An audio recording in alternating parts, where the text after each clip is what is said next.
I'm incredibly honored to be here. And when I say here, I mean not only speaking with Andrew Weil, but in his lair, in his natural habitat, which is spectacular. As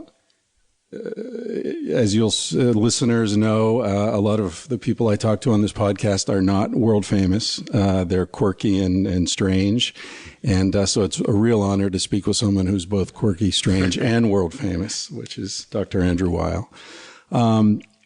I've already done an intro talking about your biography and stuff, so we don't really need to get into the well-known parts of your life. But I wanted to ask, let's take it way back, right, to Philadelphia. One of the first things that people notice about you when they become familiar with your work is that you took a very unusual route into medicine. Yeah. Through botany. Right. So what I'm wondering is, how did that happen? You don't come from a family of scientists or no, not at all. Much less botanists. Parents were shopkeepers in Philadelphia and sold ladies' hats, and I grew up in a row house, pretty disconnected from nature. What part of Philly were you from? Northwest Philadelphia, an area called West Oak Lane that borders on Elkins Park. My dad's from Ridley Park. Ah, okay. Yeah, I know the Philadelphia area. was a nice place to grow up, and once I left, I hardly ever went back. But, you know, I think from an early age, I got from my mother a love of plants, which was something she got from her mother. Her mother really had a great green thumb. And so I think that eventually led me to be a botany major. I just was fascinated by plants, flowers, vegetables. I always wanted to grow things. And in my Philadelphia house, I had hardly any. I had a little plot of ground in the back. And I remember, you know, doing vegetable gardens out there and flowers. And I always dreamed about having a really big garden, which I now do. You now do. You live in a garden, the Garden of Eden. But now, as for being a major in botany, I should say, when I entered Harvard, I really had no idea what I wanted to do, and I was interested in too many things, and people always yelled at me because I had too many diverse interests. Right. That was my next question, whether you knew you were headed toward medicine. No, I had no idea. And I went into medicine really by default. For one thing, I was interested in science. I wanted to understand human beings. It was during the Vietnam War, so going to medical school was a way of deferring decision about that. I had an intuition that having a medical degree would be useful to me, and I wanted I thought a medical education might be good, but I never pictured myself being a doctor. At any rate, when I entered Harvard College, I initially majored in linguistics. I was interested in how the language we speak influences how we see reality. Fascinating. But I couldn't study that at Harvard. What year are we talking about? This was 1960. 1960. So Vietnam was just starting to heat up a bit. Yeah. And by the time I was in medical school, it was hot. Yeah. Anyway, my linguistic experience was I just couldn't study the things that I wanted in the linguistics department at Harvard. They were into structural linguistics, which was mathematical analysis of language. And this is pre-Chomsky? Yeah. Psycholinguistics was just starting as a field. There was a guy at MIT named Roger Brown who was teaching it, but couldn't do it at Harvard. So after a semester of that, I transferred into psychology. But psychology at Harvard then was totally B.F. Skinner and behaviorism, right? And he was I fell under his spell for a while, but you know, my real interest was consciousness, and I couldn't. The whole point of behaviorism was to explain behavior without any reference to consciousness. Right. So finally, in frustration, I went into botany, and I had found in the Harvard course catalog there was a course stood out. It's called Plants and Human Affairs, and it was about economic botany, plants of economic importance, and you had to go register for it at the Harvard Botanical Museum. And when I went in to register, a guy came out of the building who was the first. I mean, I think he was a proto-hippie. He's the first man I saw with long hair, and I thought, this is really interesting. You know? And I'm sure he was up poking in the library, which had a great collection of books on psychoactive drugs. Anyway, that course was taught by Dick Schultes, who the father of modern ethnobotany, and I became his student. He was my mentor for a long time. I was on his faculty for years. Was it hard to get close to him? Was he already well known at that point? He was well known in academic circles, but no, he was like, it was possible to have a very close relationship with him as a student. And, fantastic. So anyway, that's really the luckiest decision that I made. I mean, I didn't know anybody else that was a botany major. So for people who aren't familiar with Dick Schultes, the best book is probably One River by Wade Davis. Right. Amazing book. Yeah. I love that book. But do you want to just say something about his importance Schultes as was, a scientist? he did extensive studies in the New World tropics. He lived continuously in the Amazon from 1939 to 1953. Studying orchids, but in the course of doing that, he identified and studied a lot of major psychoactive plants, and was really known for that. And wasn't his dissertation on peyote? On peyote, right? Yeah, among the Kiowa Indians. Right, but he himself was not. He didn't participate. He didn't use peyote. He did participate. Oh, he did? He did study that. Yeah, he was, outwardly a very stuffy Harvard professor, but I think really he was somebody that had, he definitely had a twinkle. Right. And he inspired a lot of, really great students. And, he sent me to South America and just woke up in me a great love of ethnobotany and ethnopharmacology. So that really was a very lucky decision, and it gave me a very different perspective in entering medical school. Because, medical school was shocking to me how disconnected everything was from nature. Was it tough to go into medical school with a BA in botany? No, I mean I had all the scientific requirements. It just was like very unusual. And so you'd done the biology and the chemistry and the math, stuff, and you did all that. Okay, but it just was.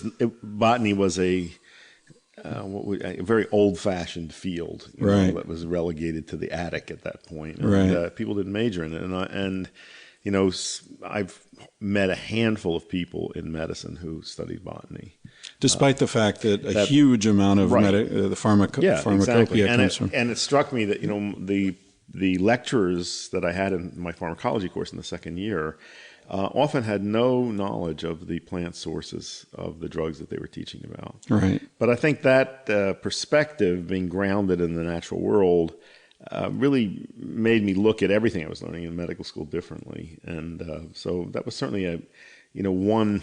You said that I took a less traveled path. That was certainly one of the reasons. The other was that from as early as I can remember, I was always fascinated by the mind and consciousness. I wanted to know what that was, and how the mind affected the body. And I remember reading a book on hypnosis when I was a teenager that just fascinated me. And I wanted to understand all that stuff, and it was very frustrating in medicine to find that that was not of interest to people. So here we are, 50 years later. Have you understood it?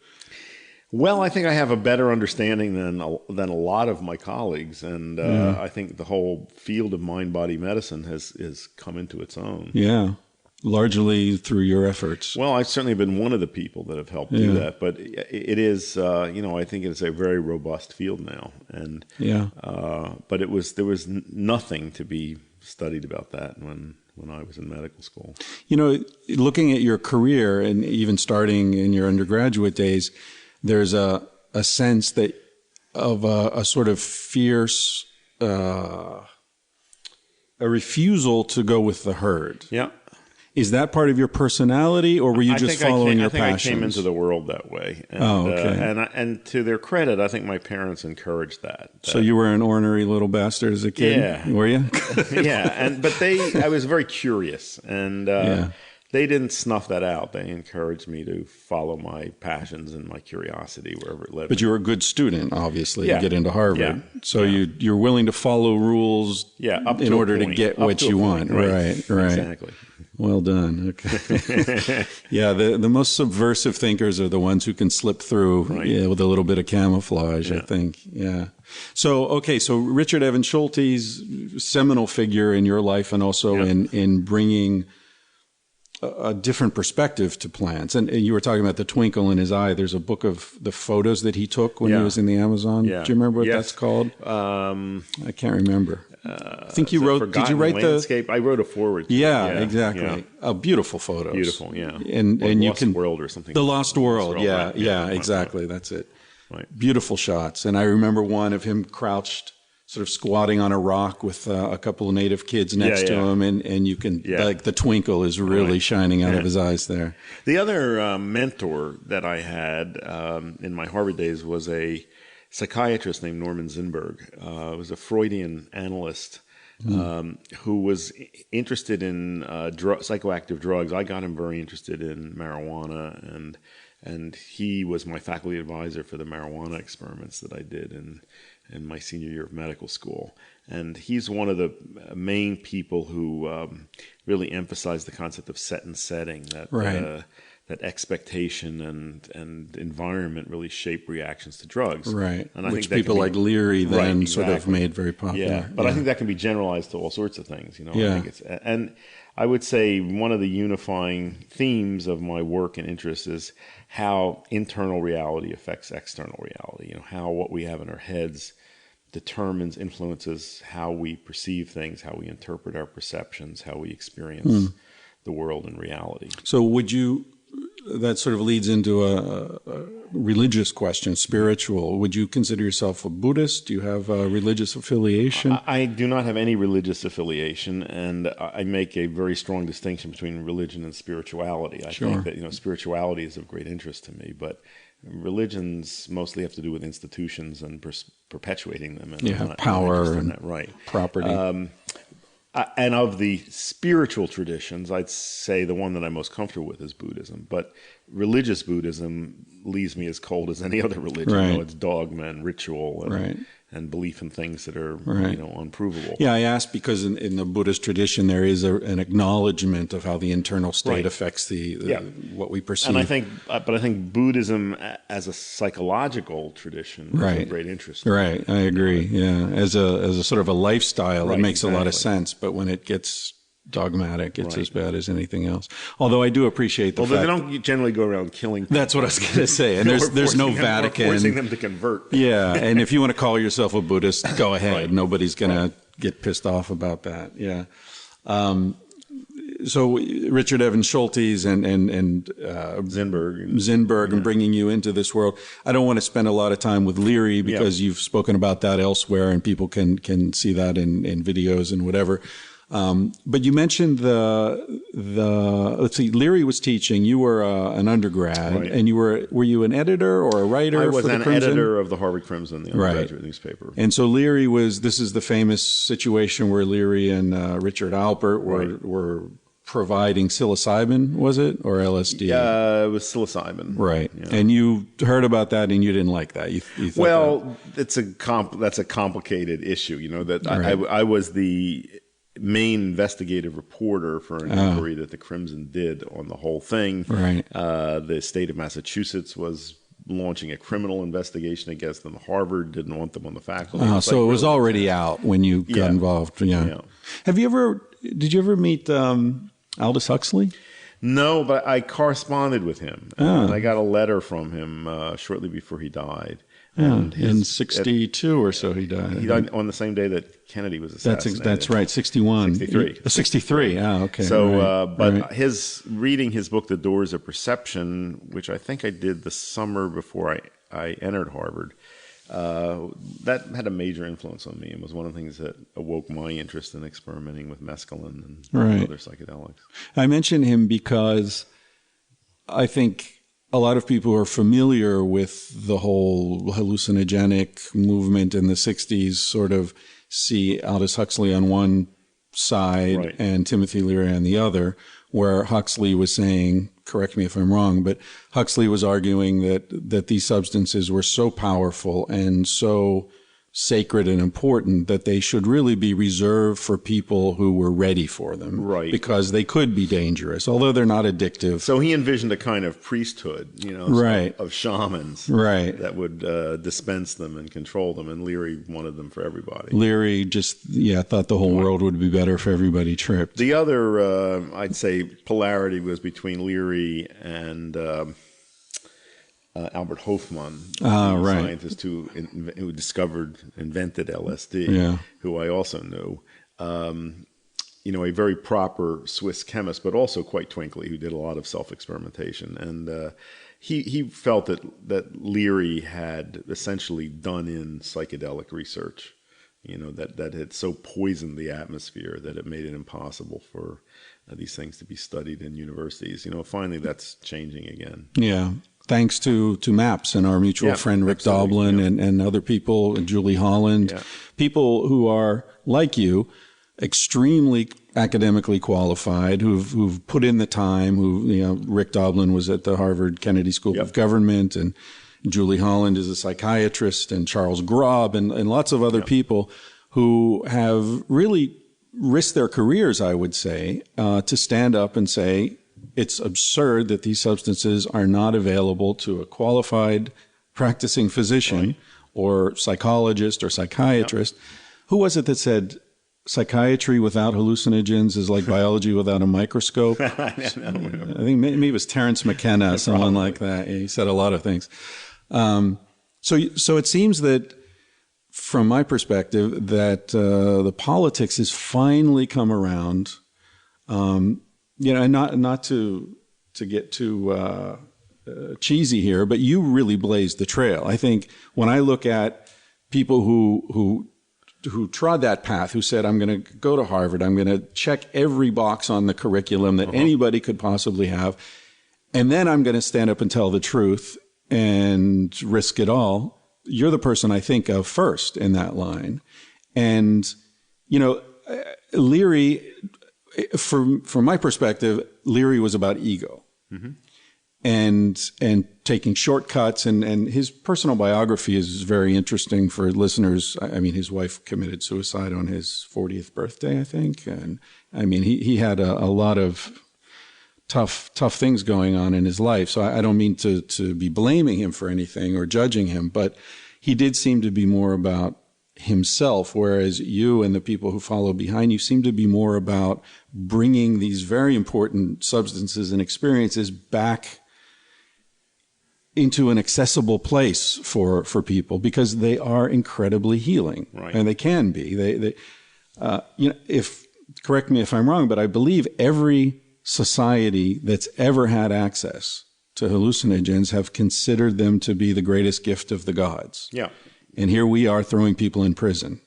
Right. You get more prison time if you get caught with 100 hits of acid than for second-degree murder in the U.S. That's nuts. Very irrational. And it's crazy that we've denied ourselves the positive uses of those. Same with cannabis. That the medicinal properties there are great, and the safety is so great. It's foolish that we don't use that in medicine.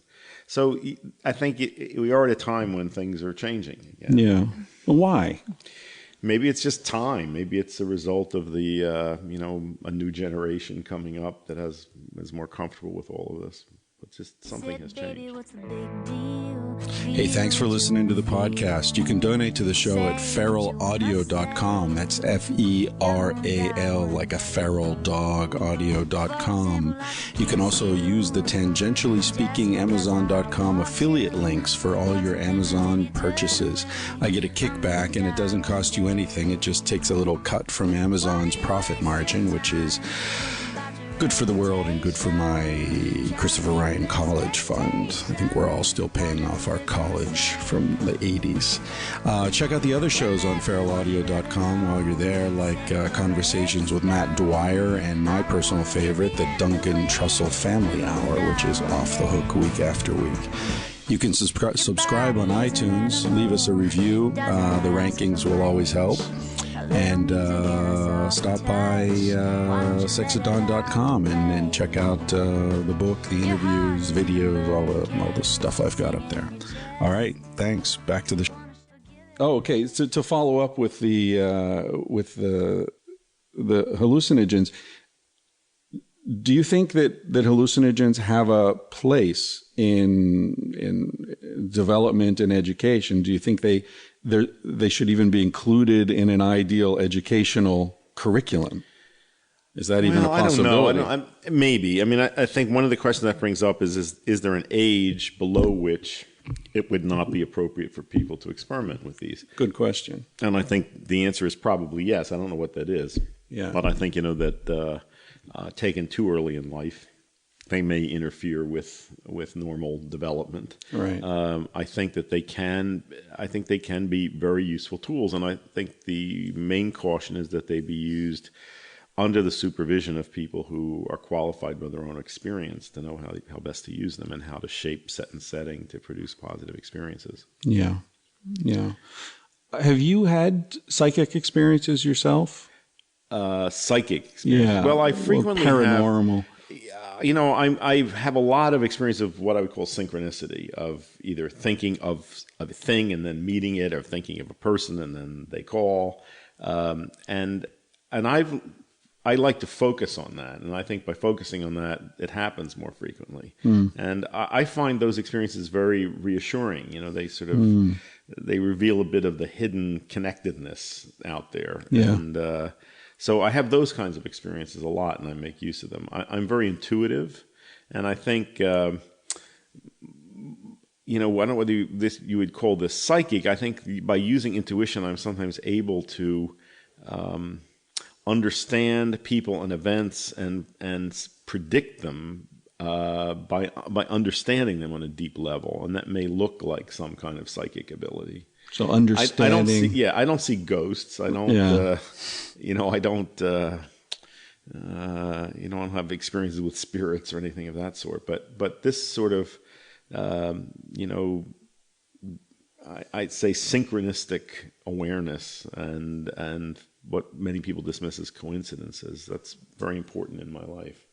Your image of the sun and the moon. Since I read that book, that's been like a touchstone for me. And it's funny, I bring that up to people. I've used it in classes I've taught.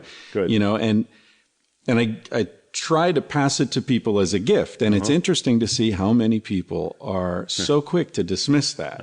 What I'm talking about, of course, is, which blew my mind when I first read it in your book, the idea that the sun is many times the size of the moon. We know all this information, but we don't think about it. The moon is a fraction of the size of the earth, but the distance of the sun from the earth compared to the distance, relative to the distance of the moon from the earth, makes them appear to be pretty much the same size, like within 1 percentage point, depending what time of year it is. If that were slightly off, there wouldn't be total eclipses of the sun. Right. And here we are on the one planet where that happens. So yes, that's the one planet that happens, the one planet with life. Right.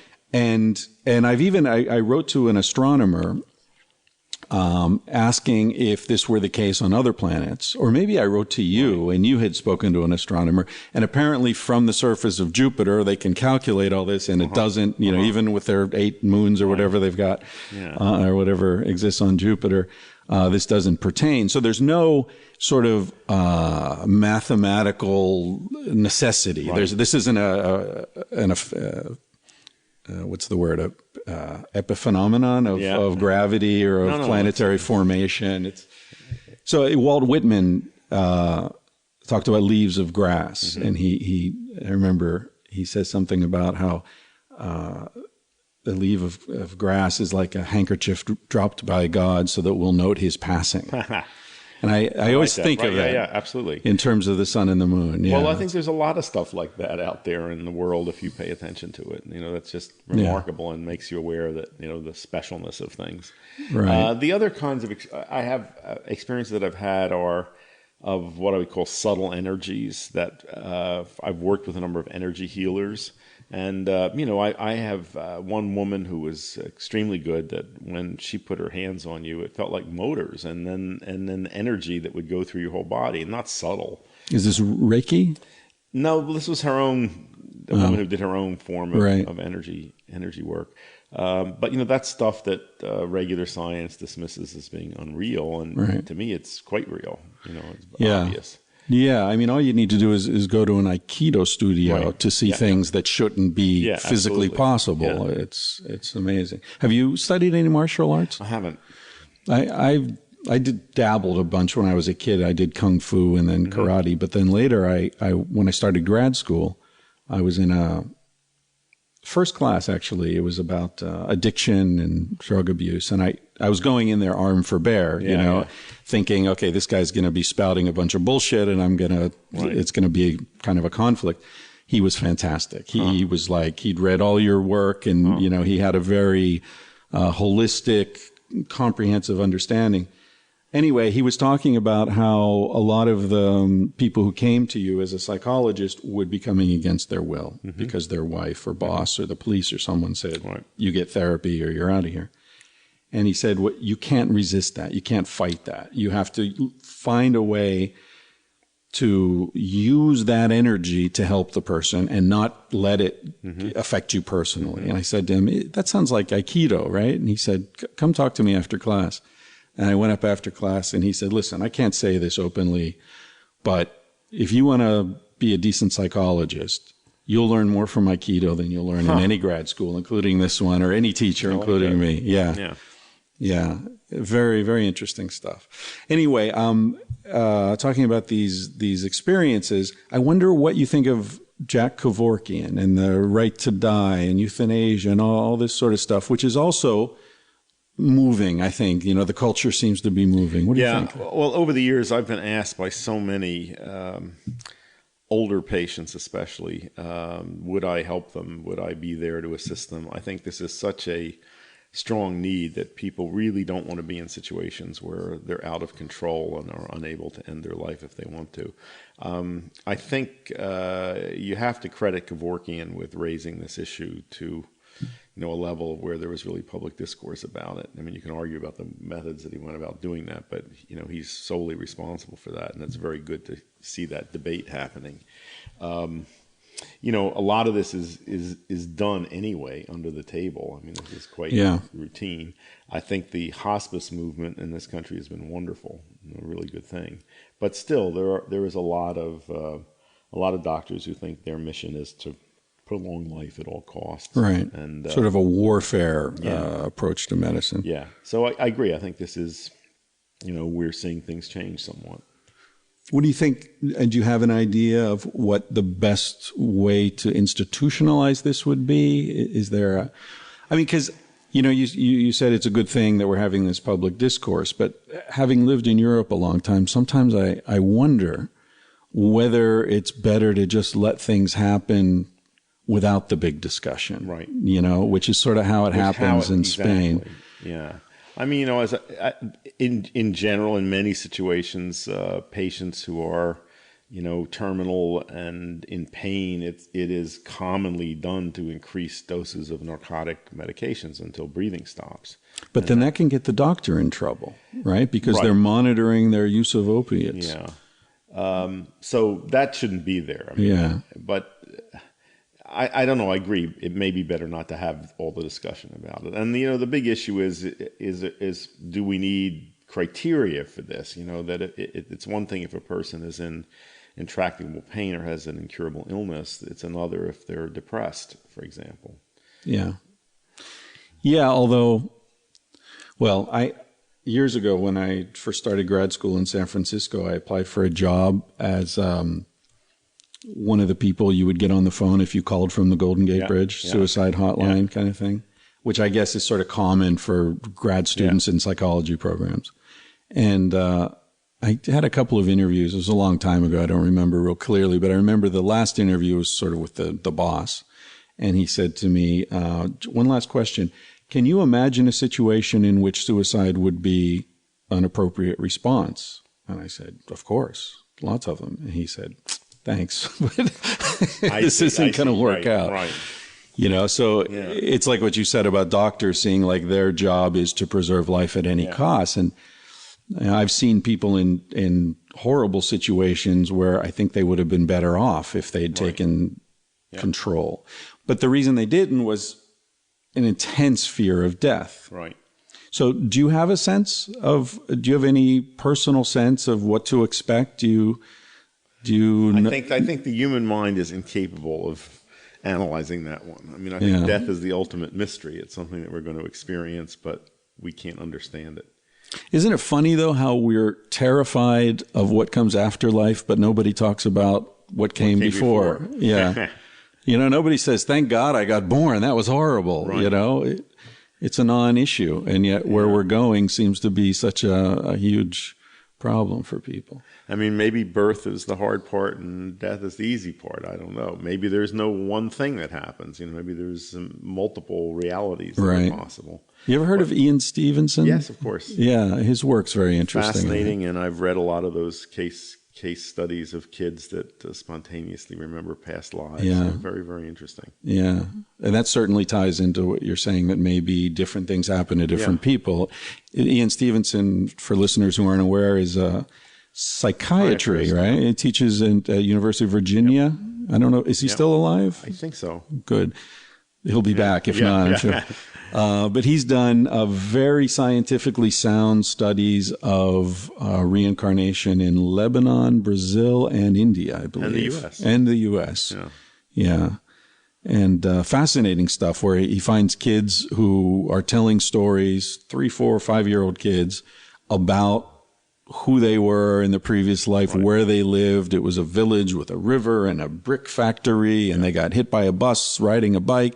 And he and his assistants, grad students, will find that town and figure out who the kid was. And the and often stories these memories match are up. then forgotten as the kid gets a little older. Yeah. A certain period, and often the previous life, there was a violent end to it. Yeah, exactly. Yeah, an accident or a murder or something like that. And sometimes birthmarks correspond to the point of injury. Right. Of course, in India, all this is accepted as commonplace. In the U.S., it isn't. So, right. But yeah, it's fascinating. And I've always, I guess, I'm always interested in anomalies, things that don't fit. Right. And how people deal with them. Right. Which gets us back to what you were saying at the very beginning about how language shapes thought processes and cognition. And so culture, in this case, in a culture where a kid talking about something like that isn't considered absolutely nuts, people are more likely to listen. Those cases are more likely to be uncovered and so on. That also ties in with one of the main themes of my work in healing and medicine is that I'm fascinated by cases of spontaneous healing. Right. And I think the more we focus on them, the more they're likely to happen. And that's why I want to draw people's attention to them. Right. Sort of like the way you focus on synchronistic events, and that sort of brings more of them toward you. Yeah. Yeah. There's an interesting, there are ways of affecting the field of reality around us without getting into what I consider to be pure bullshit, like The Secret or, whatever Paulo Coelho crap. I've got a terrible Paulo Coelho story, which I won't bore you. Oh, do you? Do you want to tell yours? Well, the book that made him, The Alchemist, is lifted word for word from the Arabian Nights. It's an Arabian Night. Oh, is it straight up? He acknowledged that, but I thought it was the Odyssey. I thought he stole it from. It's the oldest story ever, right? It's the guy who goes out, has adventures, and then finds what he was looking for way back where he started. But that one, Joseph Campbell, right? But there is an Arabian Night that's exact. Really? Exact. Oh. And it'd be okay if he acknowledged his source. Yeah. I had a job for a while in Barcelona working for the biggest porn company in the world. I was their in-house editor and translator. And the woman who hired me started sending me all these texts to translate. They had nothing to do with porn. They were all about some Brazilian who had been in prison, a political activist, and then he was a musician, a writer, I don't know, all this stuff. I was just translating it and sending it back to her, and they paid me, and I thought, this is strange. I was expecting, porn stars and directors and sleazy crap. It turned out it was sleazy crap because it was all Paulo Coelho, and she was using me to edit and translate these articles that she was then placing in magazines, right? She was his Serbian representative or something, and Paulo Coelho's literary agent is in Barcelona. So so The Alchemist and all that took place. The celebrations and the 10th year and the 20th year were all in Barcelona. Anyway, long story, but I ended up sleeping with his girlfriend. But I have to be careful about talking about that because she was married to a Serbian gangster. Well, you wouldn't want him showing up. No, or Paulo for that matter. But yeah, that's a story for another time. All right, so here's a question I've been wanting to ask you forever. A lot of your career, your later career, is helping people find healthier ways to live. Yeah. Do you sometimes feel like you're trying to teach you're trying to help fish living in a poisoned lake how to live healthier. Do you sometimes feel like? Yeah, I mean, I think, we are living in a toxic world. Yeah. But I think that there's still a lot of things that you can do to protect yourself and minimize harm. Even if you're stuck in a big city with polluted air, you can spend time in parks where the air is better, for example. You can have plants in your house. You can have plants in your house. So the things that you can control, you want to exercise control over. Yeah. Do you feel... My next book, I think I mentioned to you, is going to be called Civilized to Death, unless it changes. Great. So you can sort of see where I'm going with that, right? And I feel like every editor wants you to end with an uplifting chapter on how you can take control and make it better. But some of these things are so structural. What's most annoying is that when society is structured in a way that makes it harder for people to make better choices. Right. For example, with food, the government tells you to eat more fruits and vegetables, but at the same time, it's subsidizing corn and soy and wheat. And there's one of the reasons why these very unhealthy ingredients like refined soy oil and high fructose corn syrup are in all the junk foods. There's no subsidies for fruits and vegetables. Right. So, the most expensive calories you can buy in a grocery store are fruits and vegetables, and they're out of the reach. And you can't even get them. Right. Well, if you're on an Indian reservation, if you're in inner a city neighborhood, you can't get them. Yeah. But all the junk food is available and cheap. So, that is very bad. But, the only way those things are going to change is if there's a collective increase of awareness about that. If people get angry enough, they could change the politics of it. Speaking of which, have you taken a public stand on Obamacare? I was an early supporter of that. I think it's a small step in the right direction. Yeah. But it's incredibly discouraging to see how even that small step provoked this kind of reaction that it, looked like it might not even get through. Yeah. Yeah. It's unconscionable that the richest country on earth can't guarantee basic health care to all of its citizens. While paying much more money than countries that do. Exactly, and has such terrible outcomes. Yeah. But the real problem there is that this incredibly dysfunctional healthcare system that we've got is generating rivers of money, and that's flowing into very few pockets. It's the big insurers and the big pharmaceutical companies and manufacturers of medical devices. Wow. And those vested interests have total control of our legislators. Yeah. So it really doesn't matter who's president, and it doesn't matter whether it's Democrats or Republicans. Right. That system is in place, and the only way that's going to change is if there's a grassroots movement, if enough people get angry enough to change it. Yeah. But you look at how effective the brainwashing is. Many people convinced that Obamacare is socialism. It's going to take away from them what they've got. And it's the people who have the least who seem to really buy into that. Right. It's an incredible mind fuck that's going on. Yeah, Remarkable. And what you're saying, what you're describing with the healthcare system can also be applied to the military-industrial complex, Absolutely. All these wars that have nothing to do with anything. It's just about making money, Yeah. Oh, let's not talk about that. We'll get really depressed. Okay. Paleo diet. Yes. Okay, so I asked you about the paleo diet. Well, the paleo diet might be a fad, we'll see. Yeah. And in its extreme form, I think it's rather silly. I mean, I know people eating raw meat and, and exercising themselves to death. I think the essential aim of it, though, of not eating refined and processed foods, that's the same kind of thing that I teach. Right. I think that's where all the trouble comes. Right.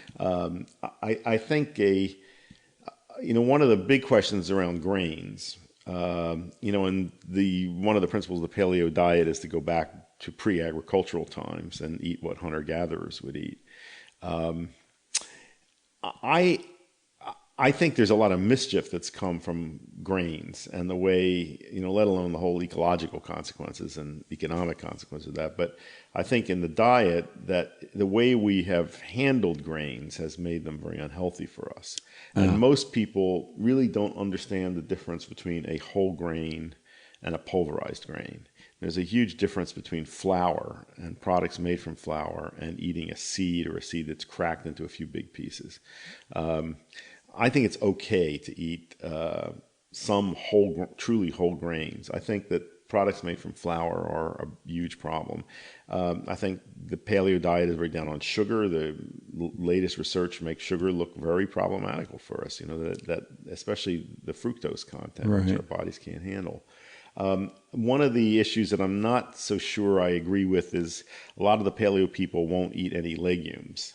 And I think they can be very good sources of protein for people, especially if people don't have animal foods to eat. Right. So I think I think that the basic principles are not in its extreme form. I probably eat that way myself. Right. I eat mostly fish and vegetables. Right. I don't eat a lot of fruit unless it's berries from my garden or things that are in season and really wonderful.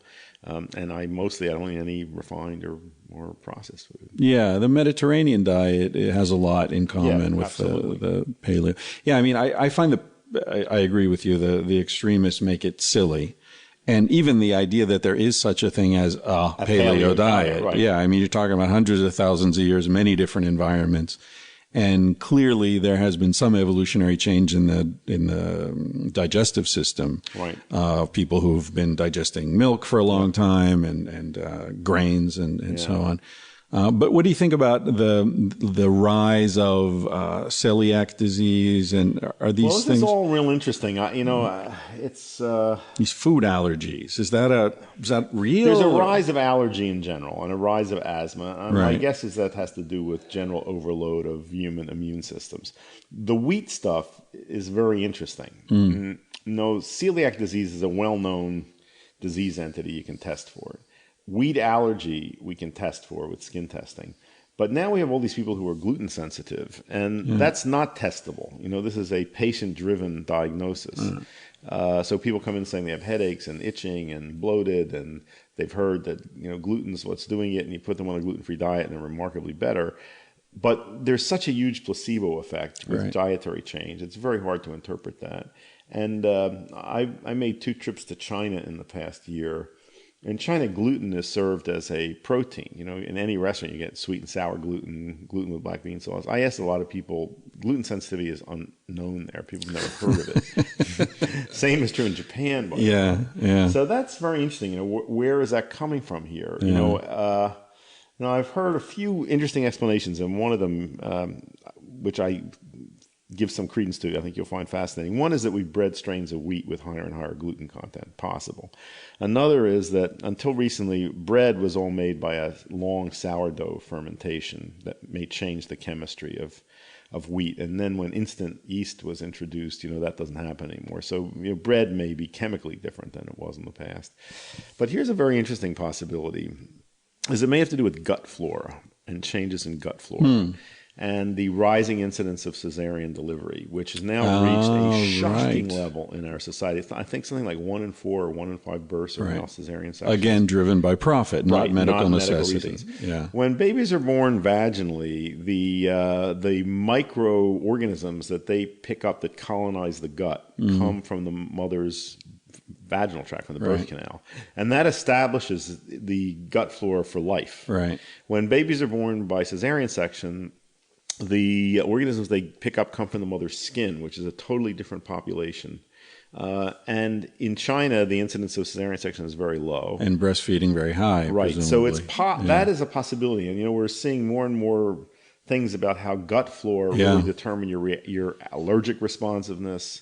So that's an interesting possibility. I think this gut flora is one of the areas of medical research that I'm looking at most closely now. Good. When I was in medical school, the idea of taking acidophilus probiotics, that was something that, food faddists did. Right. Now this is like very accepted in mainstream medicine, and not only for things like traveler's diarrhea and being on antibiotics, but, we're finding that it's beneficial in things like ADHD and autism and, Really? Yeah, really interesting, wide-ranging effects of probiotics. I'm sure you've read about fecal transplants. Yeah, right. I mean, that. Apparently, they work very well. I don't remember what the disease is, but do you know what I'm talking about? Well, one is if the gut flora have been completely wiped out by antibiotics. Right. Yeah, there was something I read recently. There was a disease, I can't remember what it was, but it was chronic and there was no way of really satisfactorily treating it. And it was a small study, half a dozen patients or so.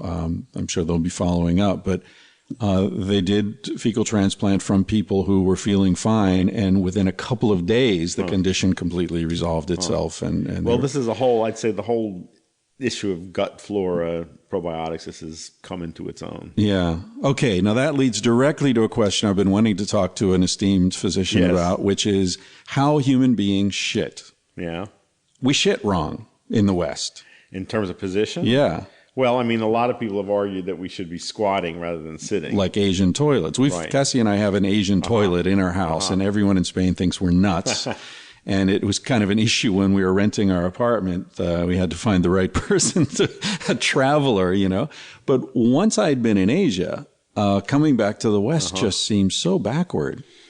Well, pardon the pun. It's not, there are serious articles written on that. Yeah, sure. There's a whole book called The Big Necessity, which I've just finished reading. It's quite interesting. Yeah, about that'd be a hard one to get people to change.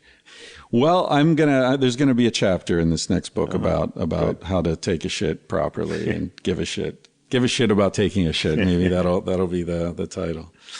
All right. So you don't have a particular opinion about that. No. You don't give a shit about. No.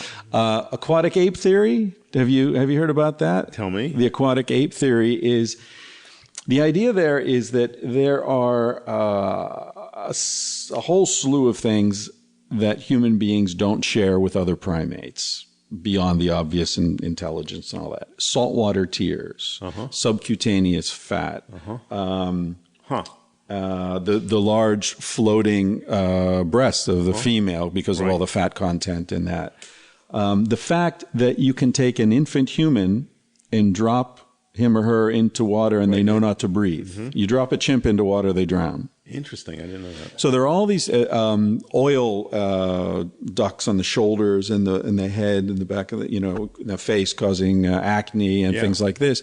So the idea is that there was a period. I first read about this in a Buckminster Fuller book.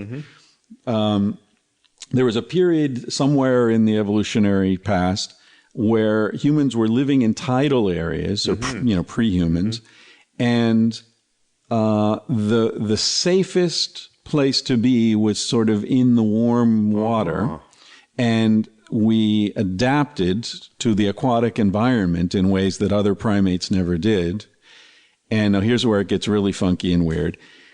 Part of the lineage stayed in the water and became dolphins, which is why dolphin brain structure is so similar to human, and they're highly communicative and intelligent and all that. And the other came back to the land and became... I never heard that one. Never heard of that. Elaine Morgan has written the most about it. My daughter, who was born underwater. I delivered her, and that seemed you delivered her. Wow. A very, very sensible way to do birth. Was it in a bathtub? We rented an inflatable tub we had in the living room. Wow. And it was a very non-traumatic birth. Yeah. Yeah, it's interesting how we make... Have you read a book called Born to Run? Yes. Another example of how we take a natural biological activity and make it traumatic, right? But like learning to run wrong and then selling expensive shoes that partially compensate. Birth is another one. An ex-girlfriend of mine had a baby, and she said it was one of the most pleasurable experiences she'd ever had. But everyone was trying to scare her, telling her how much it was going to hurt. She didn't have the baby underwater, but she didn't have a C-section either. Good. Okay, wrapping up. We're sitting here in Andrew Weil's dining room, and last night over dinner he mentioned that no, I can't remember his name, the Australian mega billionaire. Rupert Murdoch. Rupert Murdoch had been here. Any other stories that you can tell us about the famous? I have a lot of interesting people that come through my space. Some famous, some obscure, but all interesting. I've always liked knowing a great diversity of people, and I'm open to anyone, and I'm always interested to get other people's perspective on reality. Yeah. It sounds like you've been blessed in that sense, because a lot of interesting people want to meet you, which is fantastic. Yeah. But they don't have to be famous.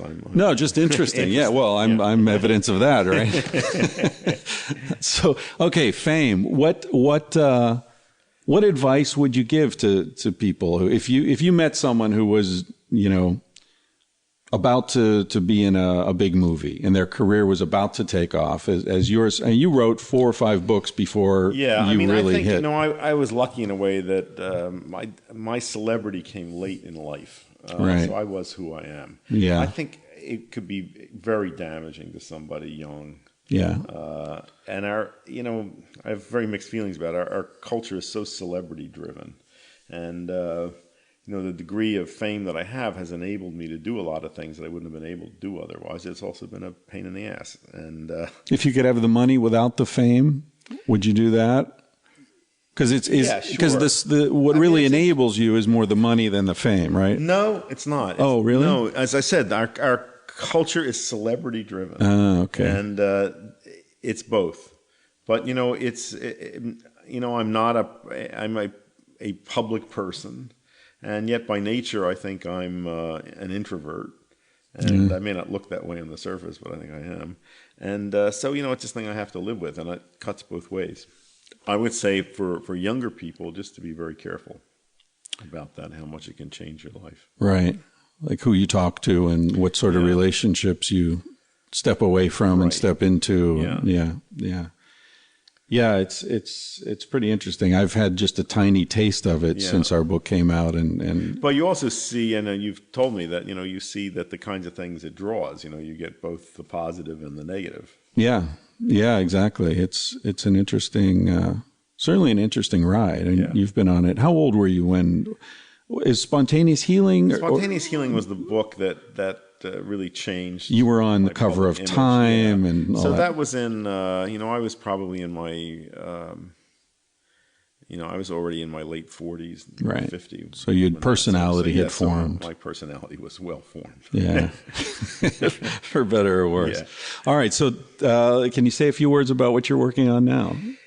I put a lot of work into the Center for Integrative Medicine at the University of Arizona. I want to make sure that's on a really solid footing, and we train lots of physicians, and we're about to embark on a whole new course of mind-body research, which is great. In terms of writing, I'm working on a book of memoirs, stories, not an autobiography, just stories from my life, because I've got a lot of good stories. So I like telling stories, and it's kind of a natural form for me. So I'm just. Are you changing the names to protect the innocent? I haven't decided that yet. Yeah, that's a big decision. Yeah. Are you going to? Will there be a disclaimer at the beginning saying this is how I remember it? It might not have happened this way, or are you going for accuracy? I trust my memory. Yeah, okay. Yeah. All right. Good. Yeah. Wow. Looking forward to that. Any idea when it'll come out? No. I'm just slowly getting into it. So. Wow. I don't feel any pressure about it. Yeah. Any teasers you want to leave us with here? Well, I got lots of stories. Well, I tried to convince you to join Dan Savage and me on stage telling sex stories. You seemed uninterested in that. No, I don't think that's not what I want to focus on. Well, so what the stories will be of what nature? Have you decided? I mean, they can be from you've got too many for one book, I'm sure. Yeah. Magical experiences, healing stories about drug experiences, adventures with plants, people, all sorts of things. So maybe sort of a revisiting the marriage of the sun and the moon in some ways. Which was something in that genre. Right. Travel, less theoretical. It was more, practical, experimental. And personal also. Yeah. Great. Good. Good luck with that. Thank you very much for taking time for this.